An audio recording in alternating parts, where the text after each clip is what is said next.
வணக்கம். புதுவை செஞ்சி சாலையில் மீன் மற்றும் காய்கறி அங்காடி வளாகத்தை முதல்வர் ரங்கசாமி திறந்து வைத்தார். புதுவை செஞ்சி சாலையில் மீன் மற்றும் காய்கறி வியாபாரம் செய்து வருபவர்களின் துயர் துடைக்கும் வகையில் 89,34,000 ரூபாய் மதிப்பீட்டில் பிரெஞ்சு இந்திய பாரம்பரிய கலாச்சார அடிப்படையில் 82 மீன் வியாபாரிகள் 35 காய்கறி வியாபாரிகள் பயனடையும் வகையில் புதிய மார்க்கெட் கட்டப்பட்டு அதற்கான திறப்பு விழா நடைபெற்றது.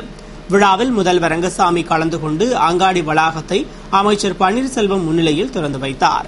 விழாவில் அரசு செயலர் ஸ்ரீகாந்த், திட்ட இயக்குநர் சுந்தர வடிவேலு, உள்ளாட்சித்துறை இயக்குநர் ரவி பிரகாஷ், இணை திட்ட இயக்குநர் சுமிதா, நகராட்சி செயற்பொறியாளர் சிவபாலன் மற்றும் பொதுமக்கள் வியாபாரிகள் கலந்து கொண்டனர். அங்காடியின் சிறப்பு அம்சமாக பெத்தாங் விளையாட தனியாக இடம் ஒதுக்கப்பட்டுள்ளது. செவிலியர்களின் சேவை மற்றவர்களுக்கு முன்மாதிரியான சேவையாக அமைய வேண்டும் என்று உலக செவிலியர் தின விழாவில் முதல்வர் ரங்கசாமி தெரிவித்தார். புதுவை அன்னை தெரசா அறிவியல் கல்வி பட்டமேற்படிப்பு மற்றும் ஆராய்ச்சி நிலையத்தின் செவிலியர் பயிற்சி பள்ளி மற்றும் இந்திய மகப்பேறு செவிலியர் சங்க புதுவை கிளை சார்பில் உலக செவிலியர் தின விழா அன்னை தெரசா செவிலியர் கல்லூரியில் நடைபெற்றது. கல்வித்துறை அமைச்சர் தியாகராஜன் மற்றும் சட்டமன்ற உறுப்பினர் தமிழ்ச்செல்வன் ஆகியோர் விழாவில் கலந்து கொண்டு சிறப்புரையாற்றிட முதல்வர் ரங்கசாமி சிறப்பு விருந்தினராக கலந்து கொண்டு செவிலியர் பணியில் சிறந்த சேவையாற்றிய செவிலியர்களுக்கு சிறந்த செவிலியர்களுக்கான விருது வழங்கி பேசுகையில், நோயாளிகளை கவனிப்பதில் செவிலியர்கள் முக்கியத்துவம் வாய்ந்தவர்கள் என்றும் அவர்களது சேவை மனப்பான்மை போற்றத்தக்கது என்றார். மேலும் பெண்கள் வாழ்வியல் மேம்பாடு பற்றிய விழிப்புணர்வு முகாம்கள் நடத்தி வருவது பெருமைக்குரியது என்று கூறிய அவர், இதுபோன்ற சேவை மற்றவர்களுக்கு முன்மாதிரியான சேவையாக அமைய வேண்டும் என்றும் கேட்டுக் கொண்டார். விழாவில் தமிழ்நாடு செவிலியர் மற்றும் மகப்பேறு குழுமத்தின் பதிவாளர் டாக்டர் ஆனி கிரேஸ் கலைமதி செவிலியர் தின விழாவை முன்னிட்டு நைட்டிங்கேல் அம்மையாரின் திருவுருவ படத்திற்கு ஒளிவிளக்கு ஏற்றி வைத்து விழாவின் முக்கியத்துவம் பற்றி சிறப்புரையாற்றிட பட்ட மேற்படிப்பு மைய தலைவர் டாக்டர் முரளி வாழ்த்துரை வழங்கினார். செவிலியர் பயிற்சி பள்ளி முதல்வர் பிரமிளா தமிழ்வாணன் மற்றும் 200க்கும் மேற்பட்ட செவிலியர் பள்ளி மாணவிகள் கலந்து கொண்ட விழா இறுதியில் கல்லூரி உதவி விரிவுரையாளர் சாரதா நன்றி கூறினார். புதுவையில் கலைஞர் கருணாநிதியின் பிறந்த நாளை திராவிடர் எழுச்சி நாளாக கொண்டாடுவது என்று மாநில அமைப்பாளர் MA சுப்பிரமணியன் முன்னிலையில் நடைபெற்ற திமுக நிர்வாகிகளின் ஆலோசனைக் கூட்டத்தில் தீர்மானிக்கப்பட்டுள்ளது. புதுவை திராவிட முன்னேற்றக் கழக தலைமை அலுவலகமான கலைஞர் இல்லத்தில் மாநில கழக நிர்வாகிகள் ஆலோசனைக் கூட்டம் முன்னாள் முதலமைச்சர் ஜானகிராமன் தலைமையில் மாநில அமைப்பாளர் MA சுப்பிரமணியன் முன்னிலையில் நடைபெற்றது.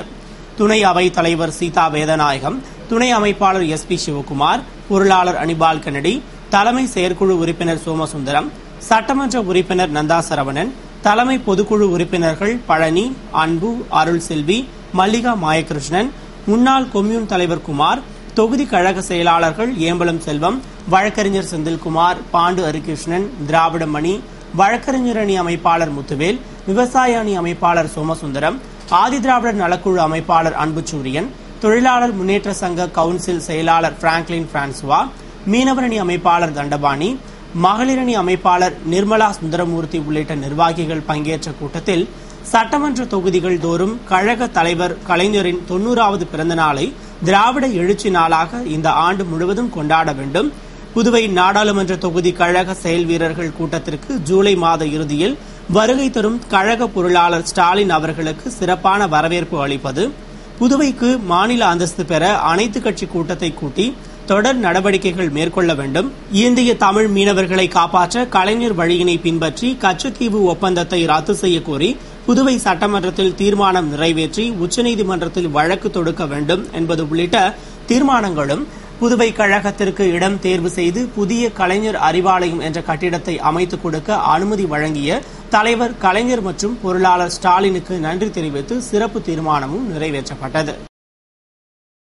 புதுவை சுகாதார ஊழியர்கள் கோரிக்கைகளை வலியுறுத்தி அரசு பொது மருத்துவமனை முன்பு கோரிக்கை விளக்க வாயிற்கூட்டம் நடத்தினர். புதுவை சுகாதாரத்துறை ஊழியர் சங்கங்களின் கூட்டமைப்பு சார்பில் அரசு பொது மருத்துவமனை முன்பு கோரிக்கை விளக்க வாயிற்கூட்டம் நடத்தப்பட்டது. சங்க கௌரவ தலைவர் கண்ணையன் தலைமையில் தலைவர் இருசப்பன் முன்னிலையில் நடைபெற்ற வாயிற்கூட்டத்தில் அரசு ஊழியர் மத்திய கூட்டமைப்பு தலைவர் மதுரகவி, செயலாளர் ராஜ்குமார் ஆகியோர் கலந்து கொண்டு சிறப்புரையாற்றினர். 5வது ஊதிய கமிஷனின் பரிந்துரைப்படி சலவைப்படியை உடனடியாக வழங்க வேண்டும், ACP MACP-யை வழங்க வேண்டும், சுகாதாரத்துறை துப்புரவு பணியாளர்களை பணி நிரந்தரம் செய்ய வேண்டும், சீனியாரிட்டி பட்டியல் மூலம் காலி பணியிடங்களை நிரப்ப வேண்டும் உள்ளிட்ட பல்வேறு கோரிக்கைகளை வலியுறுத்தி நடத்தப்பட்ட வாயிற் கூட்டத்தில் சுகாதாரத்துறை ஊழியர்கள் பலர் கலந்து கொண்டனர். தமிழகத்தை போன்று புதுவையிலும் பான் மசாலா, குட்கா, புகையிலை உள்ளிட்ட போதைப் பொருட்கள் விற்பனைக்கு தடை விதிக்கப்பட வேண்டும் என்று பாரதிய ஜனதா கட்சியின் யுவா மோர்ச்சா அமைப்பினர் சுகாதாரத்துறை செயலரிடம் மனு அளித்தனர்.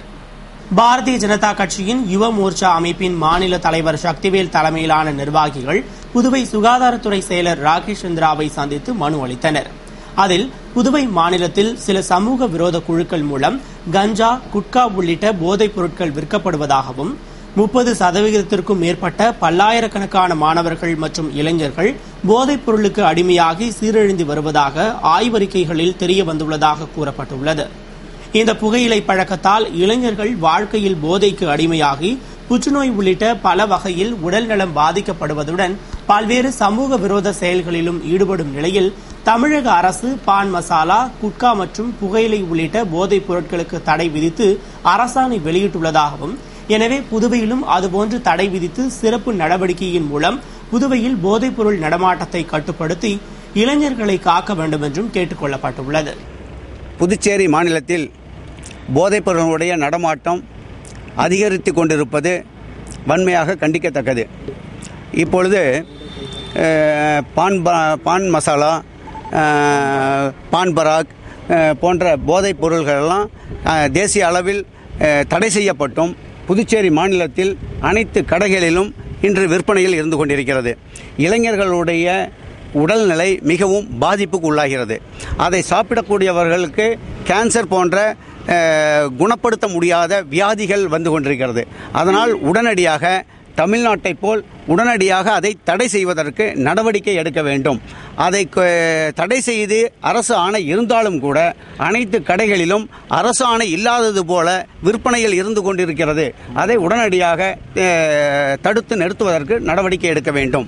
புதுவை பாரதிதாசன் மகளிர் கல்லூரியில் அரசு கலை மற்றும் அறிவியல் கல்லூரிகளில் ஒருங்கிணைந்த சேர்க்கை முறையில் விண்ணப்பிக்க விண்ணப்பங்கள் வழங்கும் நிகழ்ச்சி நடைபெற்றது. புதுவையில் ஒருங்கிணைந்த சேர்க்கை முறையில் அரசு கலை மற்றும் அறிவியல் கல்லூரிகளில் மாணவர் சேர்க்கை நடைபெறுகிறது. அதன்படி பாரதிதாசன் மகளிர் கல்லூரி, தாகூர் கலை கல்லூரி, குழும கல்லூரிகளான கதிர்காமம் இந்திரா காந்தி, தவளக்குப்பம் ராஜீவ்காந்தி, களித்தித்தால்குப்பம் காமராஜர், வில்லியனூர் கஸ்தூரிபாய் மகளிர் கல்லூரிகளில் சேர விண்ணப்பங்கள் வழங்கும் நிகழ்ச்சி பாரதிதாசன் மகளிர் கல்லூரியில் நடைபெற்றது. நிகழ்ச்சியில் உயர்கல்வித்துறை இயக்குநர் கரிகாலன் விண்ணப்பத்தை வழங்கி நிகழ்ச்சியை துவக்கி வைத்தார்.